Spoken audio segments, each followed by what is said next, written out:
સહજાનંદ સ્વામી મહારાજની જય, અક્ષર પુરુષોત્તમ મહારાજની જય, ગુણાતીતાન સ્વામી મહારાજની જય, ભગતજી મહારાજની જય, શાસ્ત્રીજી મહારાજની જય, યોગજી મહારાજની જય, પ્રમુખ સ્વામી મહારાજની જય. કથા વાર્તા. જીવનું જીવન. દેહનું જીવન શું છે? ઘઉં, ચોખા, રોટલી, દાળ, ભાત, શાક, ફળ, ફૂલ, શાકભાજી, આ કપડાં લત્તા, બધું દેહનું જીવન કહેવાય. પણ જીવનું જીવન એ કથા વાર્તા છે. કથા વાર્તામાં એક પ્રકાર છે. ખોરાક નથી પ્રકાર હતા. અમારે ત્યાં દેશમાં કારેલાનું શાક બનાવે. અહીંયા ખબર નહીં કઈ બનાવે. પહેલા ઉપર કાઢી નાખે કારેલા, બધું છોડા ઉપર અસલી તત્વો નીકળી જાય. પછી મીઠાની અંદર બધું એને એ કરી નાખે. પછી તરે, પછી ગોળ નાખે. ક્યાં કારેલા રહ્યું ક્યાં? કારેલાને ખૂન કરી નાખ્યું. તો જો કહેવાનું શું કહેવાય, તમે સીધા જે હોય ને કાચા કારેલા ખાઓ ને એ આટલું જ ખાઓ, પણ એ જે ગુણ કરે ઓલું 1 કિલો તરેલું ના કરે એટલું જ. એમ ખોરાકમાં છે કથા વાર્તા પણ, જેમાં ઘણા લાખ માણસ કથા સાંભળતા હોય છે. મોટા નહીં કથાકાર હોય છે, અને કોઈને એક બીડું છૂટે નહીં, અને કોઈ લેવા દેવા ના હોય. કથા કઈ જતો રહે, આમ જતા આમ જતા, કોઈ નાવા નીચવા, કોઈ વ્યવહાર નહીં, કાંઈ નહીં. ત્યારે કથા વાર્તામાં પ્રકાર છે. કથા વાર્તા જીવનું જીવન ક્યારે બને? પ્રગટની કથા હોય ને તો. બાકી તો આકાશમાં ધડાકા, કાંઈ કામમાં ના આવે. એ બધું પરોક્ષ ઉપર ભગવાન દેખાડે, શું કામ કરે? ત્યારે ગંગા નદીનું પાણી આખા વર્લ્ડમાં સારામાં સારું પાણી છે. સાયન્ટિસ્ટ કહે છે, આપણે નથી કહેતા. સાયન્ટિસ્ટો 1000 વર્ષથી બગડે જ નહીં પાણી, બોલો. અને ગટર અંદર ભરતી ને તો 1 માઇલ એનું એક ગટરનું પાણી ગંગાજળ થઈ જાય, અંદર બધા બેક્ટેરિયા બધા મરીન ચોખ્ખું થઈ જાય, એવું ગંગાનું પાણી. પણ હવે તમને તરસ લાગી અને કોઈ કહે કે ભાઈ પાણી આપો, ગંગાજળ પીવા જેવું છે. એટલે પણ ઈંડા જવું ગંગા નદી તારે, પણ અત્યારે શું મરી જવું છે? ના ના, ગંગા નદીનું પાણી. ઉપર આકાશમાં ભગવાન દેખાડ કરે, શું કામમાં આવે? બીજા કથાકારો બધા ઉપર દેખાડે તમને, પ્રગટ સામે હોવા જોઈએ તો કામ આવે. એટલે કથા વાર્તા જીવનું જીવન વાત સાચી છે, પણ કઈ કથા? આ જો અહીંયા તો નથી કહેતા ફાસ્ટ ફૂડ પુષ્ટિ ના આપે, ચરબી ચડાવે તમારે એને. મેં તો વિટામિન વાળું, પછી અમુક પેલા એવું બધું હોય પ્રોટીન ના, આ બધું એ તમને પુષ્ટિ કરે. એમ કથા વાર્તા બધી કથા પુષ્ટિ ના કરે. અને કેટલી મોરી કથા વાર્તા તો ભૂકા કાઢી નાખે તમારે, એવું છે. કથા વાર્તા એક પ્રકાર હોય છે. તીખી કથા, ગરી કથા, મોરી કથા, બધું અંદર હોય. કડવી કથા કામમાં આવે, રોગ કાઢી નાખે. કડવી કારેલા કોઈ ખાય ને, કડવી કથા કોઈ ગમે જ નહીં, એટલે ગરી જ કરવી પડે તમારે. મારો ડાયાબિટીસ થાય ને એટલે તમને સારું લાગે એ કથા કરી, એ કામમાં ના આવે. નિયમ ધર્મની કડક વાત, કડવી વાત કરવી જ પડે તો કામમાં આવે. પણ કારેલા કેટલા રોગ કાઢી નાખે, બોલો. લીમડો છે ને, લીમડાનો રસ પીએ છે ઘણા દેશમાં. અમારે શ્રી હરિ સાંઈ એક પ્યાલો ભરીને પી જાય. લીમડા પાંદડાનો રસ કાઢીને એક એક પ્યાલો બધા ઘણા સંતો છે પીતા. એટલે કડવી કથા એ કામ કરે. ગરી તો હસાવન કરવાનું એટલે મજા પડે પણ કામ ના થાય. એક દોષ સ્વભાવ ટળે નહીં તમારે તો ખખડાવવા પડે બરાબર, લેફ્ટ રાઈટ લેવા પડે તો કામ આવે. સ્વામીની વાતમાં લખ્યું કે શાસ્તા વિના આ જીવ છે દેહનો કીડો થઈ રહ્યો છે.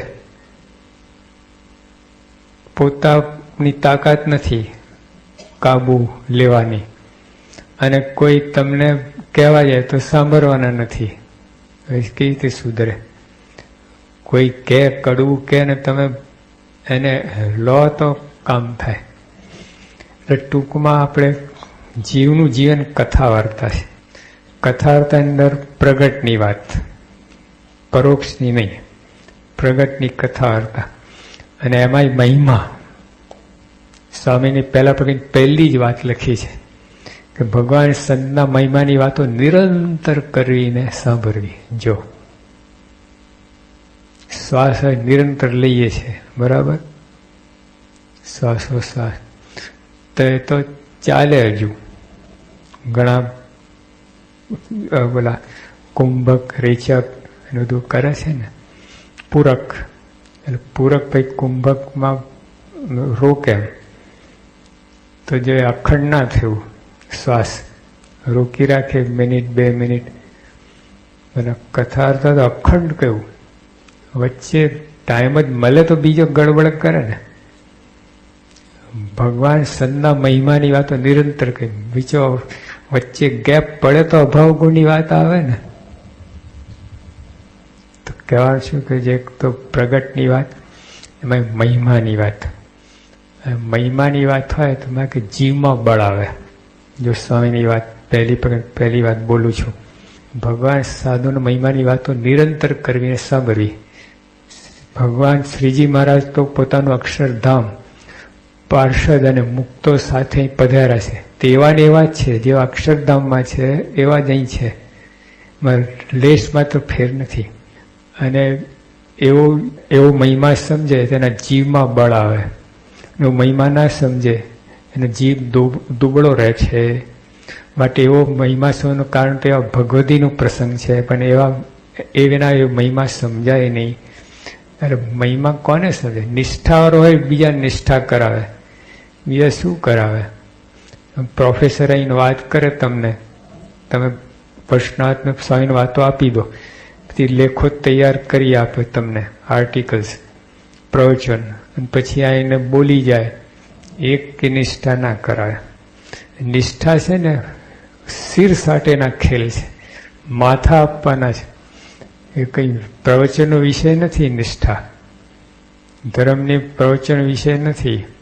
એ તો રણમાં તલવાર પડી છે, મેદાનમાં ઉપાડો જેની તાકાત થાય. નિષ્ઠાની કસોટી થાય છે, નિષ્ઠાની પરીક્ષા નહીં.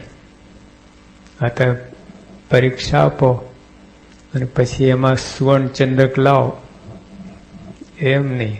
એ તો એક ભાગ છે સત્સંગનો, પણ એમ પરીક્ષા નહીં, કસોટી. તમને આમ જીવનની અંદર એવી મુશ્કેલીઓ આવે, એવા પ્રલોભનો આવે, એની અંદર પણ જો નિષ્ઠામાં ડગમગાટ ના થાય તો નિષ્ઠા કહેવાય. તો જીવની વાત છે. જીવમાં હોય, બુદ્ધિનો વિષય નથી. આ નિષ્ઠા છે ને એ હૃદયનો વિષય છે. It is sentiment, not intellect. બુદ્ધિનું કામ નથી એમાં. તો જો આપણે ત્યાં કેટલા હરિભક્તો નિષ્ઠાવાળા છે, એ સત્સંગ કરાવે, બુદ્ધિવાળો ના કરાવે તો બેસી જ રહે. નિષ્ઠાને રહેવાય જ નહીં. નિષ્ઠા હોય ને આમ થનથનતો હોય, બીજાને વાત કહે ને રહેવાય જ નહીં એને. તો જો એ નિષ્ઠા આવા પ્રગટ ભગવાનની વાત છે, એને પ્રગટ ભગવાન પ્રમુખ સાંઈ દ્વારા પ્રગટ છે ભગવાન. હવે જો પ્રગટ સંત નથી કહેતા, પ્રગટ ભગવાન. પ્રગટ ભગવાન એટલે સંત, સંત દ્વારા, ગુણાતીત સંત એના દ્વારા ભગવાન પ્રગટ છે.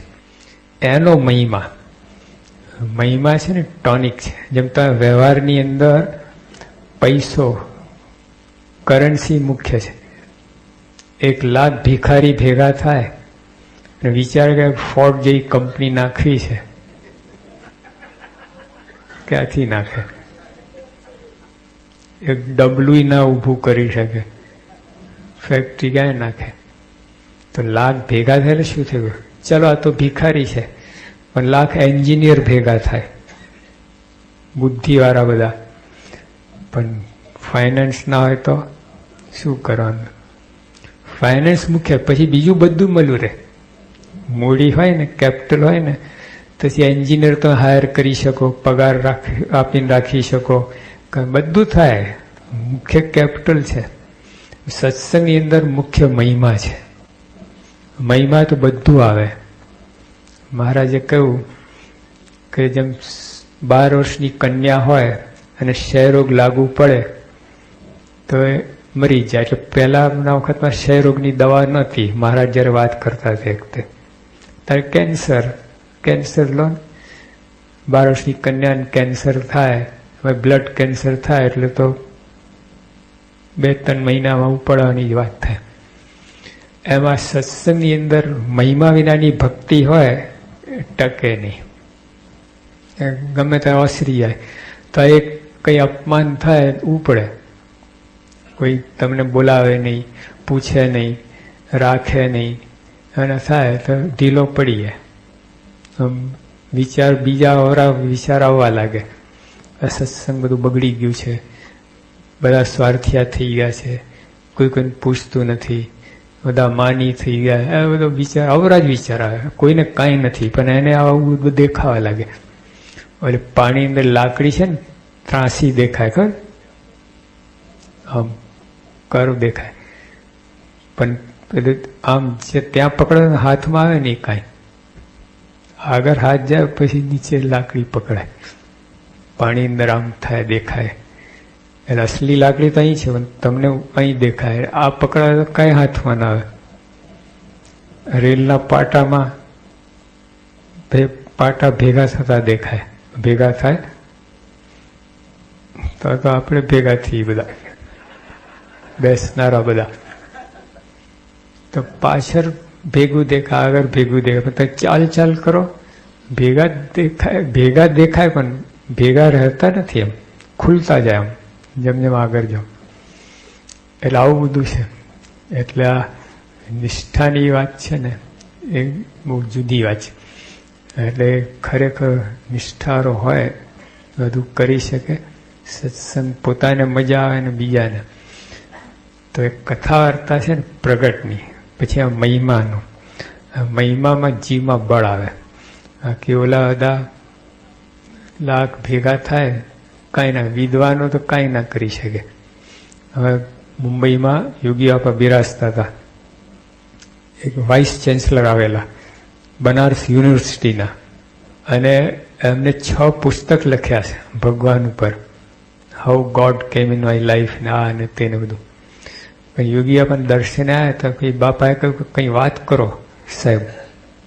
એટલે કે સ્વામીને કહે કે ભગવાન કહાં હૈ, કિસને દેખા હૈ.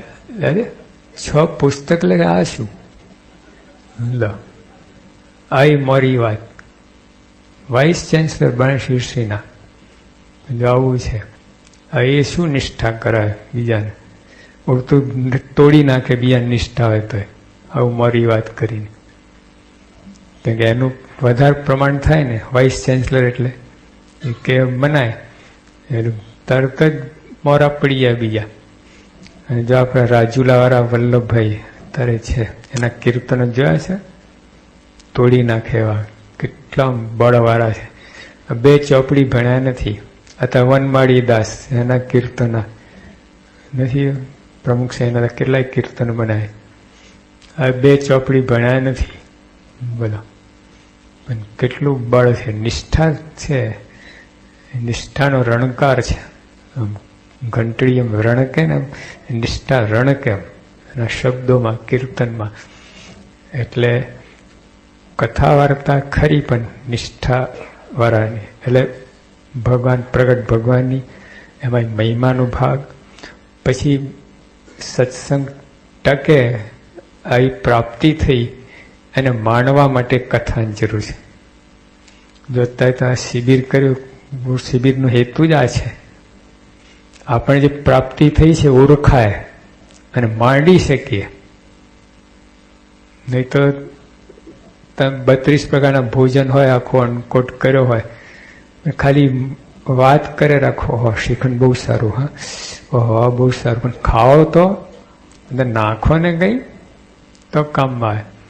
એટલે પ્રાપ્તિ તો થઈ છે પણ માંડી શકાય, એનો આનંદ આવે માટે કથાર્થની જરૂર છે. અને કથાર્થ મેં કહ્યું એમ પ્રગટ ભગવાનની કથા, રોકડી ઉધારા નહીં, આકાશમાં દેખાય નહીં, અહીંયા યોગી આપા છે ને. અમારે એકવાર ગોંડલમાં અર્જુન કાકા, અંબાલાલ કાકા તમારે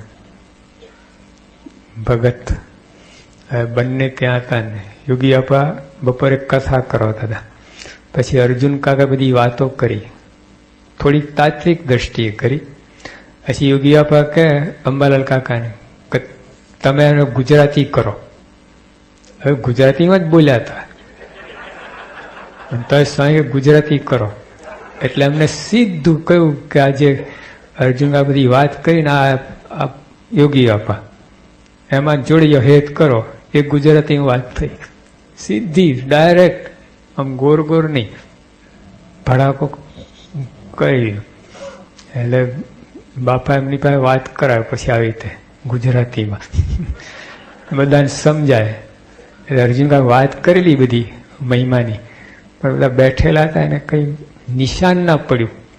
અંબાલાલ સીધા 1 મિનિટમાં નિશાન પડી ગયું.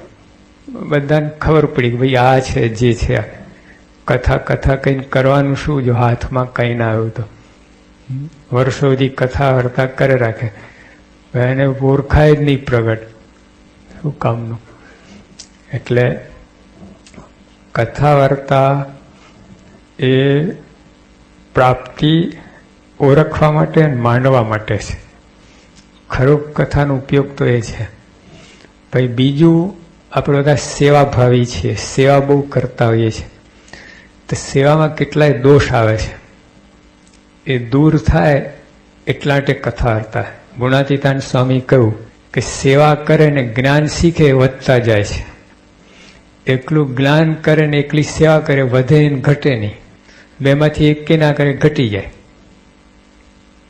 જો આપણે બધા જ સેવા કરીએ છીએ, સેવામાં કેટલાય દોષ આવે છે. બોલો, સેવા માન આવે, બીજાનો અભાવ ગુણ આવે, મળીને કામ ના કરી શકીએ, પોતાની મહત્તા વધે એટલા માટે કરતા હોય, પોતાનું જુદું પાડીને ઘણા છે ને પોતાનું જમવાનું જુદું કાઢી લે પછી પીરસવા જાય. એટલે પછી ખૂટે વાંધો નહીં, આપણે તો બરાબર થઈ રહે. સ્વયંસેવક, પોતાની સેવા પહેલી, નામ જ છે બિલ્લો, એટલે એવું કરે. યોગી આપા જો તમે બધું પીરસી નાખે. કે યોગી આપા ડાંગરા હતા અને ત્યાં કેરીનો રસ માંડ, તે વખતે તો ક્યાં કેરી એરી જોઈ હોય, કોદરી ના મળે તો કેરીને ક્યાં વાત કરે. એમાં કંઈક કોઈ મુંબઈથી આવ્યા છે એને રસ કાઢીને ધરાઈને યોગી આપે પથ્થરમાં નાખ્યું. બીજા 2-3 સંત પથ્થરમાં રસ લીધું. અને ત્યાં તો ભાવનગરનું મંડળ આવ્યું હરિભક્તોનું, પાછું બધું પથ્થરમાંથી ઓલા તપેલામાં નાખી દીધું. બધાને જમાડ્યા. હરિભક્તને ખબર નહીં, એ તો જમી ગયા બધા. સાધુનું શું કોઈ પૂછતું જ નથી. હવે એ લોકોએ જોવું જોઈએ ને કે આટલા 12 વાગે આવ્યા છે, બરાબર ટાણે, કોઈને ખબર નથી, એટલે ક્યાંથી રાંધ્યું હોય તે વધારાનું. 10-12 હરિભક્તો આવી ચડ્યા, બધું સાધુને બધું સાફ કરી ગયા. યોગી આબાને બધા દાર પીને રહ્યા, વાળકી એક થોડું. તો યોગી આબાને કેટલો કેફ. આમ અત્યારે ઘણી વાર વાત કરે ને કેફમાં મસ્તીમાં કરે. તો જો આપણે એવું થાય જુદું કાઢી લઈએ પછી બધાને આપીએ, જે થવાનું થાય, ખૂટે તો નહીં. કારણ આપણું તો સચવાઈ ગયું, સ્વયંસેવક પોતે કરી લીધું. એટલે જે આવા બધા દોષ આવે સેવામાં, એ કથા અર્થાથી એ દોષ ખસે. અહંભાવ આવે, અભાવ ગુણ આવે, આ બધું ચાલતું જ હોય છે સેવા અંદર. તો આ બધું કરીએ, માન આવે, માનની ઈચ્છા બહુ રહે. એટલે સેવામાં બધા દોષ દૂર કરવા માટે આપણે આ કથા અર્થની બહુ જરૂર છે. દરેક ક્રિયામાં, પૂજા હોય, આરતી હોય, કથા અર્થા હોય, બધાની અંદર બધા દોષ આવતા હોય. તો કથા અર્થાથી એ દોષ ખસે, હટી જાય. એટલે કથાની જરૂર છે. હવે કથા અર્થા બીજું ટોનિક કયું છે? અમૃત. કથા અર્થા કથા અમૃત. જો વચના મૃત, વચન વત્તા અમૃત. ઘણા વચનાને પ્લસ મૃત કરી નાખે, મારી જ નાખે, એવું થાય. ઊંધો અર્થ કરે એટલે એવું જ થાય. એટલે વચન વત્તા અમૃત, વચનામૃત. એટલે ભગવાનના વચન છે, અમૃત તુલ્ય છે. જો બરાબર પચ પડે તો મોક્ષ થઈ જાય, છેલ્લો જન્મ થઈ જાય. એટલે કથા વાર્તા છે અમૃત છે, અને જગતની વાર્તા એ ઝેર છે. યોગી બાપાના શબ્દો છે. ભલે હવે છૂટકો નથી, એ બધું કરવું પડે છે, પણ ઝેર સમજીને કરજો વ્યવહાર. હા, એમ ઘણા લગાવે છે ને, સિગરેટ લગાવે, પછી એલી બાટલી લગાવે, પછી એલા જુગાર રમે, પૈસાનો આ ઉપયોગ કરે. આટલું બધું બીજાને ખ્યાલ આવે જ નહીં. એમાં પાયમાલ થઈ જાય, એમાં જુગારમાં તો ખાસ ખલાસ થઈ જાય માણસ. અને દારૂ ને સિગરેટમાં ખલાસ થઈ જાય. ફેફસા, હૃદય, એ બધું નુકસાનકારક. લાગે સારું, મજા આવે, પણ એ મજા સજા કરે એવી મજા છે. તો જે કથા વાર્તાથી એમાં જેમ ઓલામાં બધું આ ઝેર રૂપ છે, જગતની વાર્તા એ ઝેર છે. ભલે લાગે સારું, આપણને રહેવાય નહીં, પણ ઝેર સમજો. જેમ સિગરેટ પીનારા પેલા પેકેજમાં લખેલું હોય છે, ધીસ કેન કોઝ કેન્સર લખે છે. કોઈ પોતાના માલમાં લખે, ભજીયા ખાશો તો મરશો. આ લખાવે છે તો કેટલું નુકસાન કરવું ત્યારે આટલું લખતા હશે.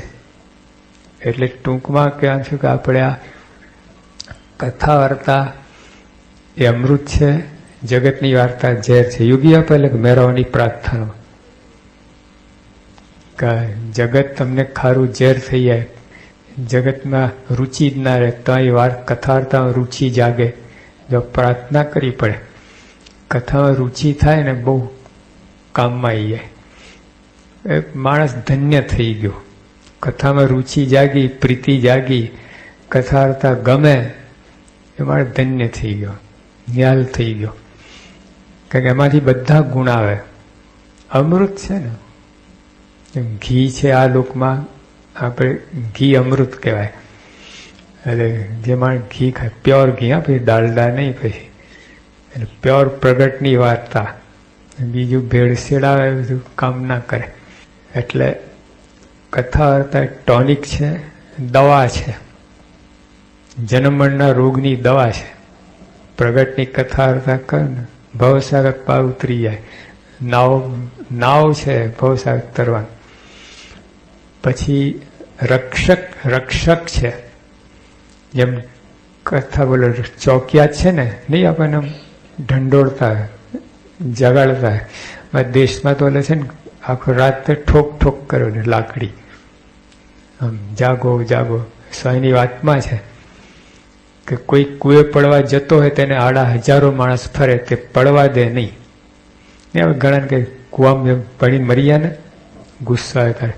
પણ ખરેખર પડવા જાય તો પડવા દો, ધક્કો મારો કે ખેંચો, બોલો. હવે ગુસ્સો ચડો ને ત્યાં દીકરાને જ કહે કુવામાં પડી મરી જાય ને, ખરેખર લાગીને પડવા જતો હોય તો ધક્કો મારો